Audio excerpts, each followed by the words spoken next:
ఏం మాయ చేసావా అంటూ 2010లో తెలుగు సినిమాకి ఎంట్రీ ఇచ్చిన సమంత తర్వాత కాలంలో అనేక సినిమాల్లో నటించిన సంగతి అందరికీ తెలిసిందే. సడన్‌గా ఇప్పుడు సమంత టాపిక్ ఎందుకు అంటే వరల్డ్ పికిల్ బాల్ లీగ్.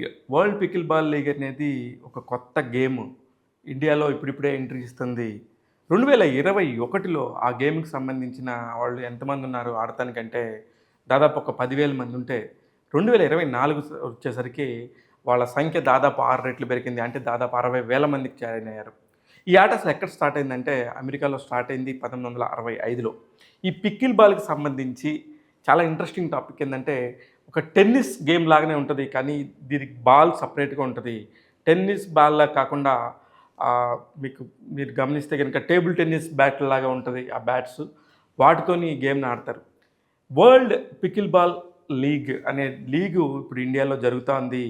ఆ లీగ్ నుంచి భారతదేశంలో అనేక రాష్ట్రాల నుంచి గేమ్స్ జరుగుతూ ఉన్నాయి.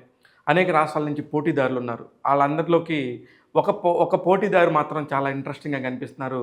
ఆళ్ళే Chennai Super Champs. Chennai Super Champs జట్టుకి అధికార ప్రతినిధి, ఆ ఓనర్ ఎవరు అంటే సమంత రుత్ప్రభు.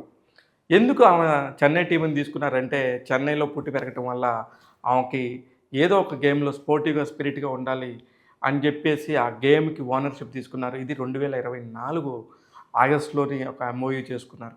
అప్పటి నుంచి ఆమె ఈ వరల్డ్ పికిల్ బాల్‌కి సంబంధించిన దానితోని ట్రావెల్ అవుతూ ఉన్నారు. ఇకపోతే ఇప్పుడు పెద్ద పెద్ద విజయాలు దక్కించుకోకుండా ఏం చేస్తున్నారు అంటే, ఆమె రీసెంట్‌గా ఒక ప్రొడక్షన్ హౌస్‌కొచ్చారు. ఆ ప్రొడక్షన్ హౌస్ పేరు 'త్రలాలా మూవీ మేకర్స్'. 'త్రలాలా' అనే ఒక కంపెనీ నుంచి ఆమె ప్రొడక్షన్ చేస్తున్నారు. ఆళ్ళు హైదరాబాద్‌లోనే ఉన్న కొంతమందితో కలిసి, తన స్నేహితులతో కలిసి ఒక నిర్మాణ సంస్థని స్థాపించి, అందులో నుంచి సినిమాలను తీసే పని పెట్టుకున్నారు.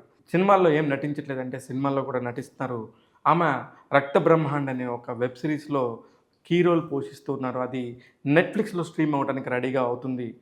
అతి త్వరలోనే సిద్ధమవుతుందని చెప్పేసి ఆమె టీమ్ చెప్తున్నారు. ఎంతోమందికి ఆమె ద్వారా సాయం పొందిన వాళ్ళు ఎప్పటికప్పుడు ఆమెకి కృతజ్ఞతలు చెప్తూనే ఉంటారు. ఆమె ద్వారా డబ్బు తీసుకొని సాయం పొంది, చదువులు పొందిన వాళ్ళు కానీ, అలాగే ఆరోగ్యాన్ని కాపాడుకున్న వాళ్ళు కానీ, సమంతగా ఎప్పుడు కృతజ్ఞతలు చెప్తూనే ఉంటారు.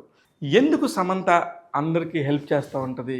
ఆరోగ్యం బాలేని వాళ్ళందరి గురించి కూడా అనుకుంటే, ఆమెకి ఒక టైంలో అస్సలు బాగలేదు. స్క్రీన్‌కి దూరం అవ్వాల్సొచ్చింది.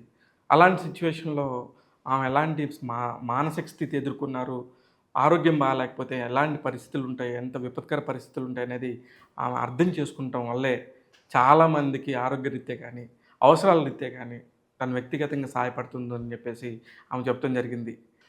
ఇకపోతే తన వ్యక్తిగత విషయాలకు సంబంధించి చాలా దూరంగా ఎవరితో ఏం మాట్లాడకుండా ఇలాంటి ప్రొఫెషనల్ టాపిక్స్ మాత్రమే మాట్లాడుతున్న సమంత ఈ ఈ కొత్త ఎంటర్‌ప్రెన్యూర్‌షిప్‌లో కూడా విజయం సాధించాలని మనస్ఫూర్తిగా కోరుకుంటుంది టాక్ తెలుగు.